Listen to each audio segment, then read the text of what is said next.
আমার সামনে হাজির হও মায়া।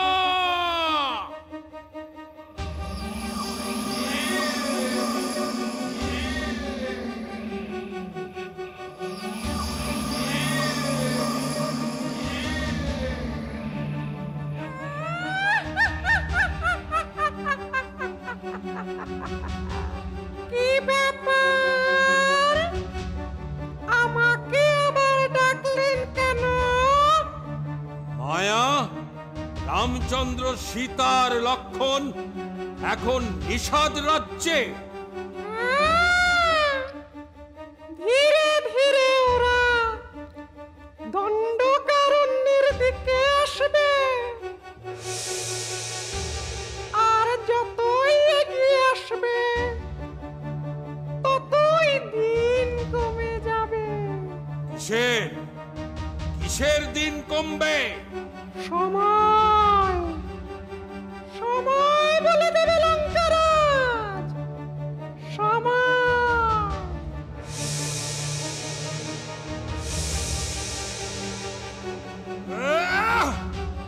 শুনে রাখ মায়া, আমি রাবণ, লঙ্কার রাজা, ত্রিভুবন জয়ী রাবণ।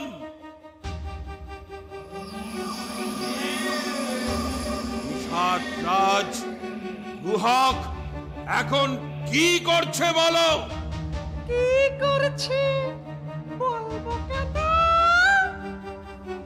দেখেই নাও, ভালো করে দেখে নাও, ভালো করে দেখে নাও, দেখে নাও।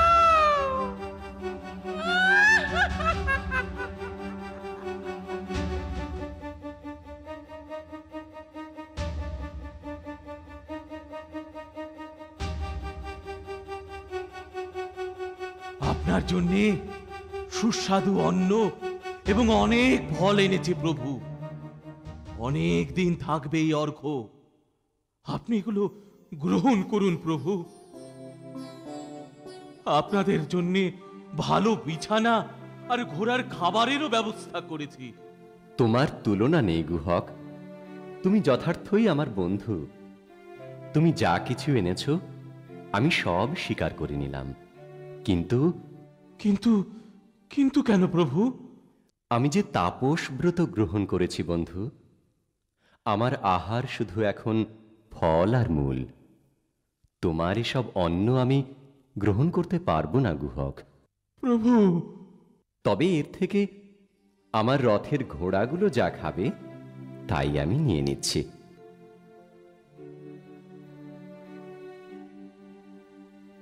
এদের তৃপ্তিতেই আমার তৃপ্তি। হ্যাঁ, তাই হবে প্রভু, তাই হবে।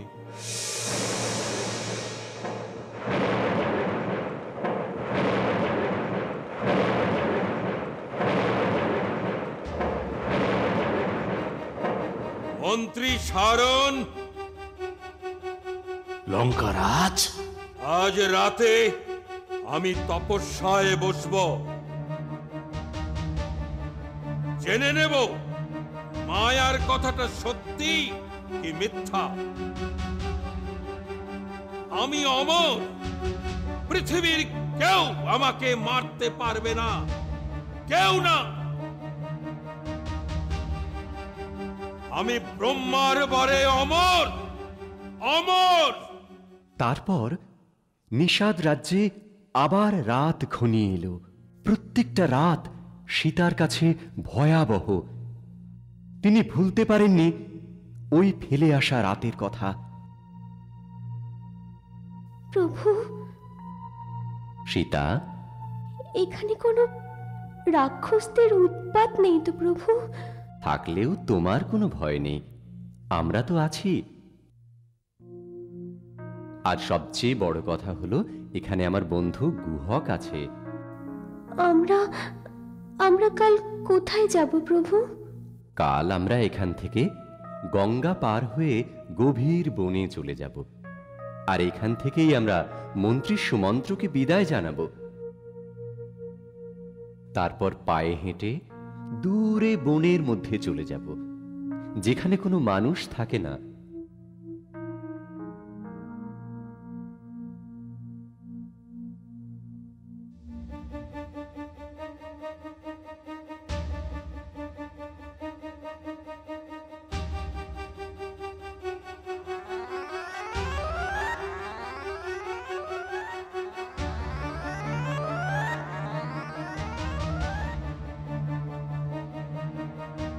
রাবণ, রাবণ, আমি এসেছি। দেবাদিদেব, ব্রহ্মাদেব, লঙ্কারাজ, হঠাৎ আমাকে স্মরণ করলে কেন? প্রভু ব্রহ্মাদেব, আপনি আমাকে বর প্রদান করেছিলেন। আমি অমর, আমার মৃত্যু নেই। পৃথিবীর কেউ আমাকে শেষ করতে পারবে না। হ্যাঁ হ্যাঁ, রাক্ষসরাজ রাবণ, তুমি অমর। আমার বরে তুমি অমর, কেউ তোমাকে শেষ করতে পারবে না। ব্যাস ব্যাস, এটাই আমার জানার ছিল প্রভু, এটাই আমার জানার ছিল। শুধু এই কথাটা জানতে আমাকে স্মরণ করলে? তোমার বুঝি মৃত্যু ভয় হয়েছে রাবণ? না না না, মৃত্যুকে আমি ভয় পাই না, কিন্তু আপনি আমার কঠিন তপস্যায় সন্তুষ্ট হয়ে। তাই হবে, নিশ্চিন্ত থাকো।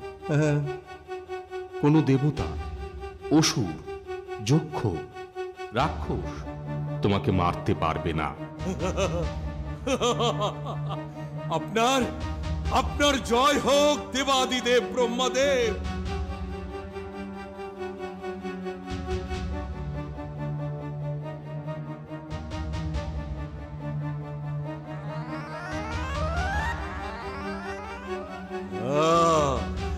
আমি অমর, আমাকে কেউ মারতে পারবে না। আমি স্বর্গ, মর্ত, পাতাল শাসন করব।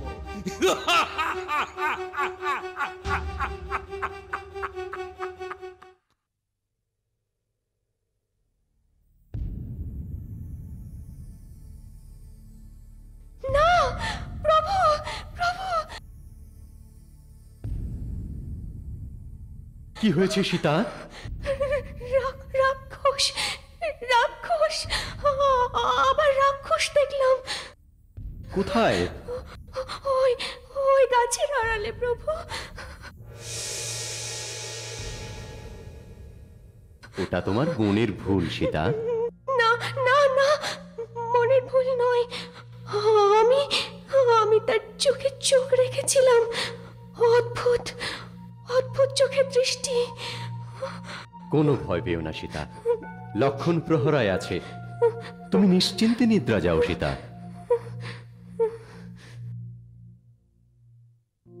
ভাই লক্ষণ। কে? তুমি নিদ্রা যাও লক্ষণ। আমি এবং আমার রাজ্যের নিষাদরা রাম সীতাকে পাহারা দিচ্ছি। জগতে এমন কোনো শক্তি নেই আমার বন্ধু রামচন্দ্রের ক্ষতি করতে পারে। বন্ধু গুহক, জানকী দেবী ঘাসের বিছানায় শুয়ে আছেন, আর আমি কি নিশ্চিন্তে ঘুমোতে পারি? আমাকে এমন অনুরোধ করো না গুহক।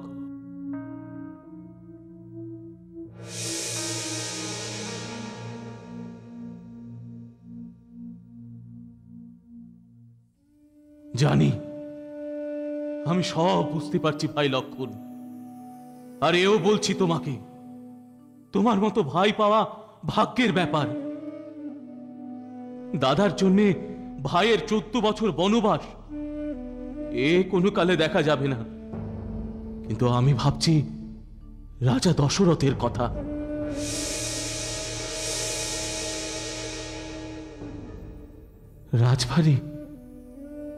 রাজবাড়ি হয়তো এখন স্তব্ধ। এই আজকের রাতটাতেও যে আমার মা, মাতা কৌশল্যা এবং পিতা বেঁচে আছেন ভাবতেও পারছি না।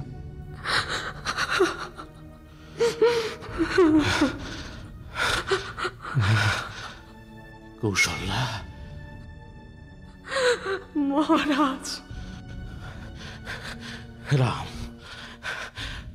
আমার রাম। আপনি আপনি কোনো কথা বলবেন না মহারাজ।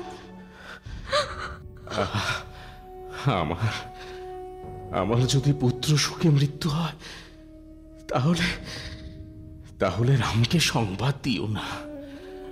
রাম সত্যবাদী, তার তার পিতৃসত্য বিঘ্নিত হবে।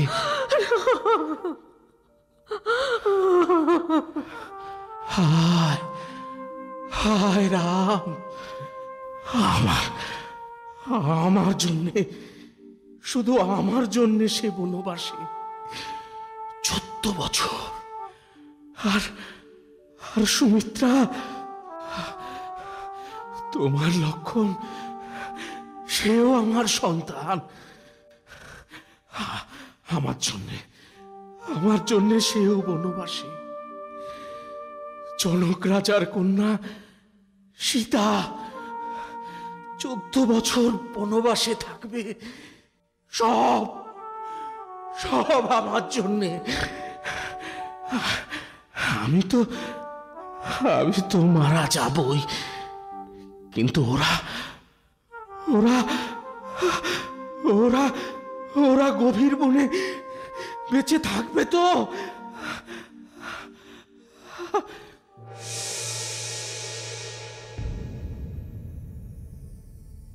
ঘুমোনি রানীমা? ঘুম আসছে না রে? জানি ঘুম আসবে না যতক্ষণ না ভরত অযোধ্যার সিংহাসনে বসবে, ততক্ষণ তোমার ঘুম আসবে না। ঠিক বলেছিস। তোমার লোক মামা বাড়িতে পাঠিয়েছ তো? হ্যাঁ মন্থরা, পাঠিয়েছি। এইবার ভরত চলে আসবে। ও, ভরত যে কি খুশি হবে শুনলে!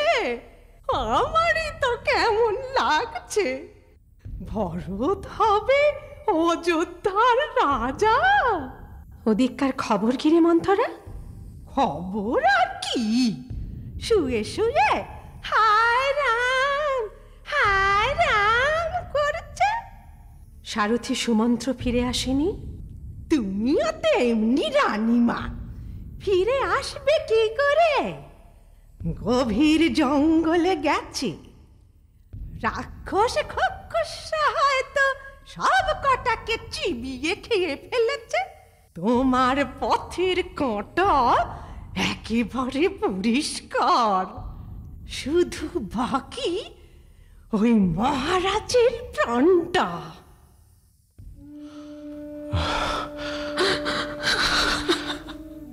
কৌশল্যা, কৌশল্যা, আমার আমার হাতটা ধরো। মহারাজ,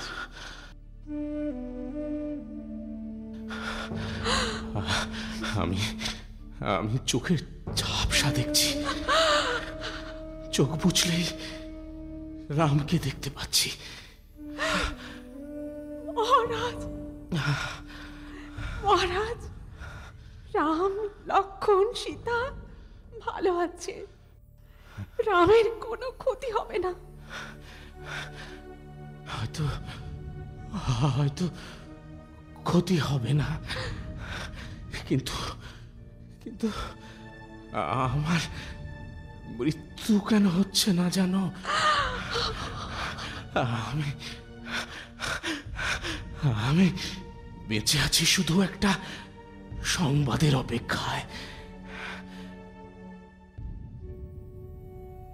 কখন কখন মন্ত্রী সুমন্ত এসে আমাকে খবর দেবে? ওই ওই একটা খবরের আশায় বসে আছি। কৌশল্যা, মহারাজ, ভোর কি হয়ে গেছে?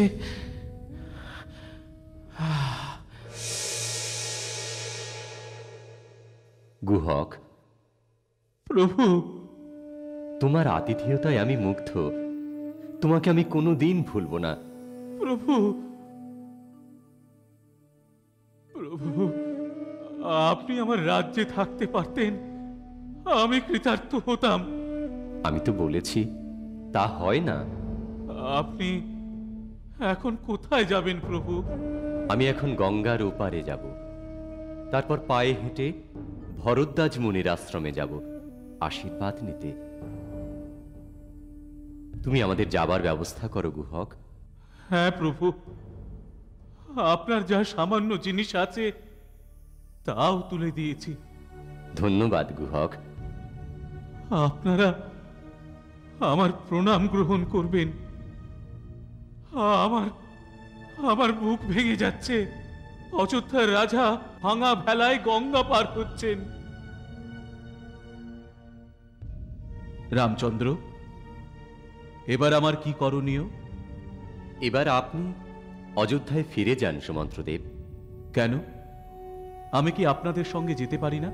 না সুমন্ত্রদেব, এবার আমাদের বনবাস শুরু হবে। আমরা পায়ে হেঁটে গভীর অরণ্যে চলে যাব, যেখানে জনপদ থাকবে না, মানুষ থাকবে না। বেশ, তাই হবে। আপনি পিতাকে আমাদের সংবাদ দেবেন সুমন্ত্রদেব। আমার মাতাকে বলবেন আমার কথা। সবাইকে আমার প্রণাম জানাবেন। মাতা মাতা কইকেয়ীকেও আমার প্রণাম জানাবেন। মাতা কইকেয়ী শুভ উদ্দেশ্য নিয়ে যেসব নির্দেশ দেবেন তা আপনি অবশ্যই পালন করবেন। নিশ্চয়ই পালন করব রামচন্দ্র। আমরা তাহলে আসি গুহক মিতা। প্রভু, মিতা, প্রভু, আমার মিতা। প্রভু।